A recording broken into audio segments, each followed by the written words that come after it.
قربانی کے معاشی فوائد۔ عید پر ایک اندازے کے مطابق 4 کھرب روپے سے زیادہ کا مویشیوں کا کاروبار ہوا۔ تقریباً 23 ارب روپے قصائیوں نے مزدوری کے طور پر کمائے۔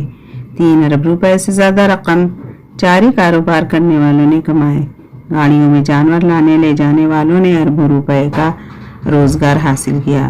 غریبوں کو مزدوری ملی، کسانوں کا چارہ فروخت ہوا اور دیہاتیوں کو مویشیوں کی اچھی قیمت ملی۔ غریبوں کو کھانے کے لیے مہنگا گوشت مفت میں ملا۔ کھانے کئی 100 ارب روپے میں فروخت ہوئی۔ چمڑا فیکٹریوں میں کام کرنے والوں کو مزید کام کے مواقع میسر آئے۔ یہ پیسہ جس نے کمایا اپنی ضروریات پر جب خرچ کرے گا تو کھربوں کی کاروباری سرگرمی وجود میں آئے گی۔ یہ قربانی غریب کو صرف گوشت نہیں کھلاتی بلکہ آئندہ سارا سال غریبوں کے روزگار کا بھی بندوبست کرتی ہے۔ دنیا کا کوئی ملک اربوں روپے کا ٹیکس لگا کر حاصل ہونے والا پیسہ غریبوں میں بانٹنا شروع کر دے، تب بھی غریبوں اور ملک کو اتنا فائدہ نہیں ہو سکتا جتنا اللہ کے اس ایک حکم کو ماننے سے مسلمانوں کو فائدہ ہوتا ہے۔